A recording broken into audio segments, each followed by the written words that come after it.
माझे नाव स्वरांजली योगेश भोसले. इयत्ता 4. माझ्या शाळेचे नाव तुळजामाता इंग्लिश मीडियम स्कूल. स्वराज्य देसाई या चॅनल मधून घेणाऱ्या ऑनलाईन वक्तृत्व स्पर्धा, त्याच्यामधून मी एक विषय मांडणार आहे, मानवी जीवन आणि निसर्ग. या बाबतीत 2 शब्द सांगणार आहे, ते तुम्ही सर्वांनी शांतचित्ताने ऐकून घ्यावे अशी माझी नम्र विनंती.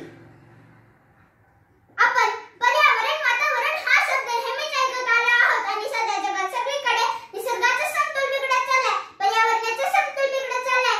पण पर्यावरण म्हणजे काय आणि त्याचा समतोल म्हणजे काय आणि तो बिघडलेला म्हणजे काय हे काही कोणाला नीटसं कळलेलं नाही. पर्यावरण म्हणजे जलचक्र, पर्यावरण म्हणजे पावसाचं प्रमाण, पर्यावरण म्हणजे हवामान, असे अनेक गैरसमज आपण करून घेतो आणि पुन्हा नेमकं काय समजवायचे आणि सांगायचे ते राहून जातं. असे अनेक गैरसमज आपल्याकडून होत राहिले आणि होत राहतात. पर्यावरण या शब्दाला संकुचित अर्थच नाही, कारण पर्यावरण म्हणजे आपल्या सभोवताली भौतिकशास्त्रानुसार घडणारी प्रत्येक अदृश्य दृश्य घटना. माझी ही व्याख्या ऐकून कदाचित तुम्हाला धक्का बसेल, पण मी ही व्याख्या लिहिलेली नाही, तर रशियातील डेसल्टोरोव्स्की यांनी ही व्याख्या केलेली आहे. त्यांनी आपल्या पर्यावरणाच्या लेखामध्ये मानवाच्या सभोवती भौतिकशास्त्रानुसार घडणारी प्रत्येक अदृश्य दृश्य घटना म्हणजे पर्यावरण अशी व्याख्या केलेली आहे आणि आंतरराष्ट्रीय मंडळाची मान्यही करण्यात आली आहे.